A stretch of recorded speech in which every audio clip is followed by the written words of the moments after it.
Falando agora de uma política mais sistemática de promoção das infraestruturas verde e azul, do que a gente tem falado ao longo de todas essas duas intervenções, acho que é importante ressaltar que a transição de soluções convencionais do tipo cinzas, né, de infraestrutura cinza, para infraestruturas verdes e azuis, exige também, sob o ponto de vista organizacional, de um aprimoramento institucional e técnico que é significativo. Eu acho que não é motivo para nos assustarmos com isso, é um processo, não precisa ser feito de uma hora para outra, é ao longo do tempo que esse aprimoramento institucional vai se fazer. A norma de regulação, a norma de referência que vem de ser editada tem um papel grande nessa linha, e ela mesmo tem um escalonamento no tempo. Então, entende-se que aqui é um processo. Eu vou ressaltar alguns pontos sobre essa organização técnica e institucional, e também é preciso ver que alguns municípios brasileiros já estão avançando bastante nessa área, e a experiência desses municípios vai ser muito importante para os municípios que estão iniciando esse processo. É uma coisa que já ocorre por iniciativa dos próprios municípios, fazendo contato com os seus vizinhos ou com municípios que estão mesmo distantes, mas que têm uma experiência maior. A Associação Brasileira de Recursos Hídricos e a ABS e outras associações têm um papel importante também nessa difusão. Bom, o que ela significa? Há uma necessidade de fortalecimento institucional global do serviço de drenagem e manejo de águas pluviais, enfatizando, em particular para o caso da infraestrutura verde e azul, as suas relações com outros componentes do saneamento, da gestão ambiental e do planejamento e da regulação urbana. Há um esforço grande de treinamento e capacitação para o emprego dessas soluções por equipes multidisciplinares. Nas áreas mais tradicionais de drenagem pluvial, em engenharia hidrológica, em geotecnia, em engenharia hidráulica, há uma mudança grande de métodos, mas também ao nível do planejamento urbano, da geografia urbana, das ciências sociais, da economia urbana, da regulação urbana e todos os aspectos legais associados, e também a organização dos serviços de manutenção que vão incorporar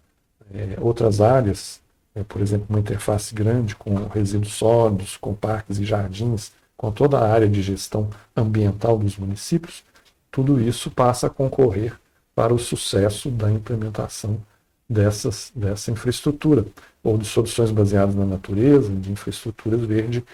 e azul. Portanto, é preciso que essas iterações sejam desenvolvidas, sejam promovidas em termos institucionais também, né, e de capacitação. Em paralelo, os métodos de cálculo, os métodos de dimensionamento, os materiais, uma série de questões técnicas precisam ser tratadas, e a maneira mais eficiente de tratar isso é desenvolver instruções técnicas e manuais de projeto, definir parâmetros e critérios técnicos, e também conhecer custos para os investimentos, custos de capital, e os custos relacionados à manutenção, ao custeio desses sistemas. Tudo isso muda, e isso faz parte da formulação das políticas e também de todo o aspecto de aprimoramento técnico, de treinamento e de estabelecimento de padrões e de critérios que depois permitirão a avaliação de projetos, a validação de soluções e a sua fiscalização, que também é muito importante. Por outro lado, como se depreende da discussão sobre as soluções do tipo infraestrutura verde e azul, há uma participação muito mais significativa dos usuários do que no caso da infraestrutura cinza, porque a infraestrutura verde e azul e as soluções baseadas na natureza desempenham funções de drenagem, algumas soluções baseadas na natureza têm papel positivo sobre o pluvial, mas não estão necessariamente inseridas nos sistemas de drenagem. É o caso, por exemplo, de florestas urbanas, de grandes parques urbanos, que podem não estar diretamente conectados aos sistemas pluviais, ou seja, recebendo águas de escoamento de áreas impermeáveis, por exemplo, mas que desempenham uma função importante em processos como a infiltração, a intercepção, a evapotranspiração, a redução da impermeabilização de grandes áreas, e tudo isso é compartilhado e é utilizado pela população urbana. E, por outro lado, nós também estamos envolvendo, por essa via, sobretudo, por enquanto, nas novas implantações urbanas, nas áreas de expansão urbana, na reconstrução de lotes nas áreas já consolidadas, nós estamos implantando soluções de infraestrutura verde e azul. Isso aí está na esfera privada e deve ser incorporado à gestão privada dos espaços. Portanto, os processos de decisão participativos são importantes e, lá na frente, quando formos olhar também as questões de custo, há um compartilhamento de custos, porque pode ser que parte do capital e certamente o custeio da manutenção recai em parte sobre os usuários do sistema, na esfera privada. Por outro lado, há exemplos em que isso já existia para áreas verdes no passado, em que o setor privado, por meio de incentivos, que podem ser financeiros ou que podem ser na linha da publicidade, por exemplo, assumem a manutenção de áreas verdes no espaço público. Portanto, essa questão da regulamentação e dos incentivos, que podem ser de diversos tipos, imagem de marca, por exemplo, mas também incentivos de caráter financeiro, vão promover um emprego mais generalizado da infraestrutura verde e azul. Então, são exemplos, nós podemos pensar em outras possibilidades de promoção do emprego desse tipo de soluções no manejo, na drenagem e no manejo de águas pluviais na esfera urbana. Um outro aspecto que é mencionado, enfatizado e promovido pela norma de referência é a possibilidade de articulação dos serviços públicos de drenagem e manejo de águas pluviais com os demais componentes do saneamento básico e a possibilidade de sua prestação conjunta. Aqui eu usei um exemplo de uma análise histórica de como evoluíram os sistemas de gestão de águas urbanas, que é bastante antigo já, dos anos 2000, da década de 2000, 2010.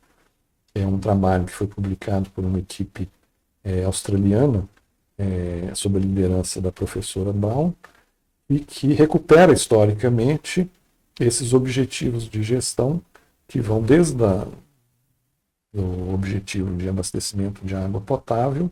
passando pelo esgotamento sanitário, a drenagem pluvial, o manejo de rios urbanos, a preocupação com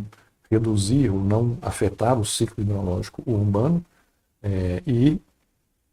uma proposta que se aproxima das soluções baseadas na natureza e da infraestrutura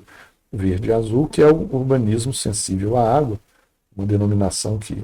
é originária e mais usada na Austrália, mas que se disseminou pelo mundo. Esse esquema é muito interessante por ressaltar a interconexão entre os serviços de saneamento básico, embora não só, ele também reforça toda a questão da interface com o desenho urbano das cidades, com o planejamento urbano, com a regulação urbana. E ele mostra o potencial e o interesse de articulação dos demais componentes do saneamento básico com a drenagem e o manejo de águas pluviais na esfera urbana. A possibilidade de prestação conjunta já ocorre em muitos casos. As cidades ou os países onde predominam os sistemas unitários, nesse caso, já há uma prestação conjunta da drenagem do manejo de águas pluviais com o esgotamento sanitário nas próprias redes de infraestrutura cinza. E esse serviço é prestado conjuntamente até os limites do sistema, que são eventos pluviais mais frequentes, geralmente até o limite de 5 a 10 anos de tempo de retorno, pode variar um pouco com os sistemas, e o financiamento desses sistemas é conjunto também, quer dizer que a cobrança pelo esgotamento sanitário, pela drenagem pluvial, ocorre geralmente numa fatura única, porque os sistemas são integrados. Obviamente, há toda uma parte do manejo de águas pluviais que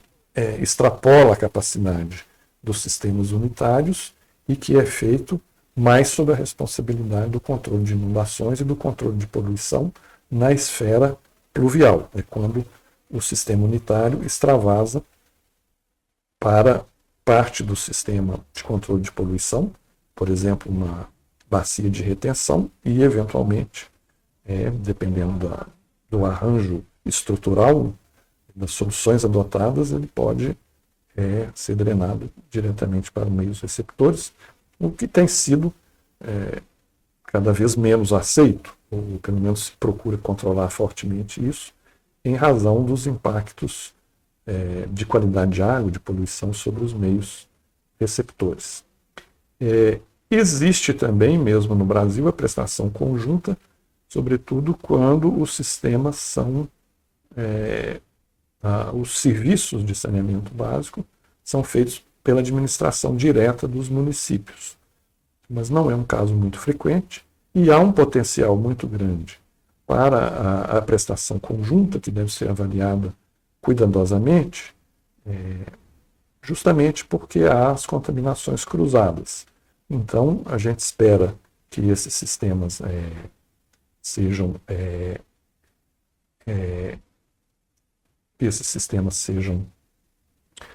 resolvidos, que esses problemas sejam resolvidos, e pode ser que haja economia de escala e de soluções técnicas numa prestação conjunta, que nem sempre acontece, não é muito frequente, mas há um potencial de inovação na gestão e no financiamento, e pode ser um caminho também para facilitar a cobrança pelo serviço de drenagem pluvial, que não é tratado nessa norma de referência, mas que é tratado nos dispositivos legais de saneamento, do saneamento básico no contexto brasileiro já, e que terá de ser discutido e terá de avançar num futuro relativamente próximo, a gente crê. Não é? Uma outra questão é a construção de infraestrutura compartilhada ou estabelecimento de soluções consorciadas entre municípios, conforme estudos de viabilidade técnica e econômica. Em algumas situações isso já acontece, embora muitas vezes não de forma otimizada. É bastante comum que em regiões metropolitanas se compartilhem soluções técnicas, infraestrutura voltadas para o controle de inundação e o manejo de águas pluviais, muitas vezes com a participação dos governos de Estado e mesmo a coordenação dos governos de Estado nas regiões metropolitanas. Isso também está previsto no Estatuto das Metrópoles. E algumas regiões metropolitanas já avançaram bastante, não só na questão da infraestrutura, como na questão institucional dessa gestão compartilhada. Pode ocorrer também em cidades em vales de grandes rios. Aqui o problema não é apenas da drenagem pluvial urbana, mas envolve o controle de inundações de origem ribeirinha, fluvial, porque nesse caso uma boa parte da gênese, pelo menos de parte de inundações, aquilo que não é inundação urbana, tem origem em áreas naturais ou em áreas de exploração variada, mas de caráter agropecuário, florestal. Ocorre em regiões metropolitanas, mas também não necessariamente em áreas metropolizadas, uma necessidade clara de uma gestão compartilhada quando há corpos d'água sensíveis em áreas mais de jusante, que são afetadas por decisões de gestão de águas urbanas, de drenagem pluvial e decisões de uso do solo em áreas mais a montante. São regiões sensíveis a inundações, por exemplo, onde o risco de inundação já é elevado, e a expansão urbana em áreas de montante, em outros municípios, pode ter impactos muito sérios, danosos, em áreas que já convivem com inundações frequentes e que representam, nos municípios de Jusante,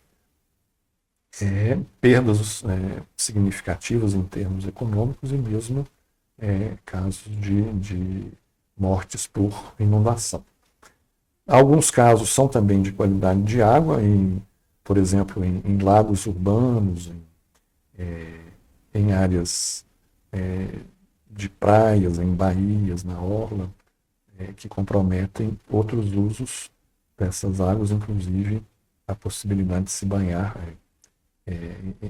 nesses tipos de corpos hídricos. E muitas vezes não é incomum a pressão sobre mananciais de abastecimento de água, que muitas vezes se localizam próximos a áreas urbanas e que atendem a vários municípios. É típico de regiões metropolitanas, mas pode ser também em bacias com maior ocupação urbana, mas mesmo não metropolizadas. E esses mananciais sofrem pressão de expansão urbana e, portanto, um planejamento, gestão compartilhada de soluções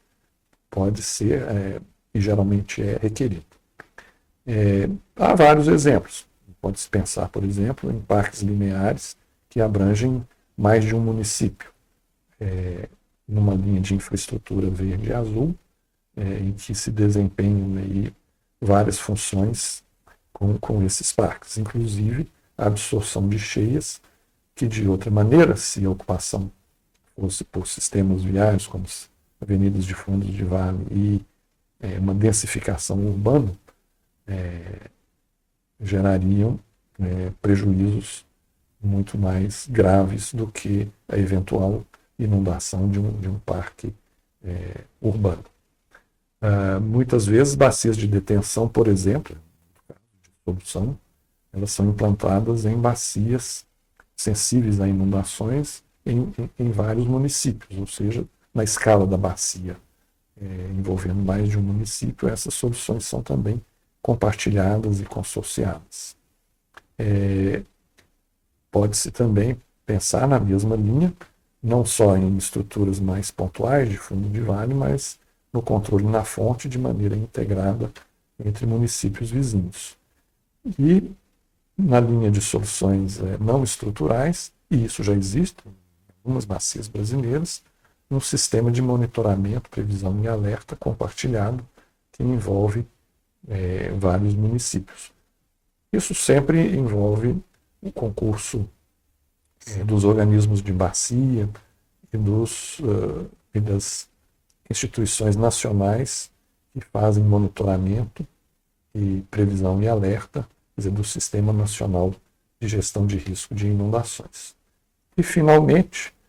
pode-se pensar numa linha correlata na prestação regionalizada dos serviços de drenagem pluvial e drenagem e manejo de águas pluviais urbanos, por razões que eu mencionei ao longo dessa apresentação. Muitas vezes o que se requer em termos de recursos humanos, de competência técnica e urbanística, bem como o que se requer em termos de equipamentos, seja para o monitoramento, seja para a manutenção de sistemas, esses recursos não são acessíveis a muitos municípios e não se justificam também. A escala, às vezes, de uma área urbana de pequeno ou mesmo de médio porte, não é capaz, não gera uma demanda que absorva todo esse conjunto de profissionais, de recursos humanos e de meios materiais para assegurar a drenagem e o manejo de águas pluviais de forma mais eficiente, na linha do que está preconizando a norma de referência. Então, há aí, na prestação regionalizada, que é também prevista pela legislação nacional, pelo Marco do Saneamento Básico do Brasil,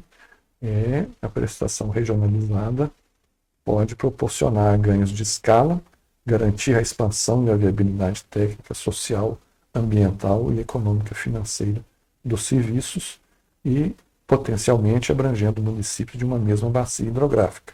para minimizar também com foco numa gestão integrada de bacia, do recurso hídrico e da segurança hídrica, de forma a minimizar os impactos de montante e jusante. E aqui, certamente, os organismos de gestão de recursos hídricos, os comitês de bacia e as agências de bacia, podem desempenhar um papel importante na promoção, não esses organismos prestarem diretamente os serviços em termos regionalizados, mas repercutirem e favorecerem a articulação, promoverem a articulação nesse sentido. Muito obrigado. Esses são, portanto, as 13 orientações de concepção que estão previstas na norma de referência e que nós gostaríamos de brevemente definir, enfatizar a relevância e importância para a concepção dos sistemas de DEMAPU.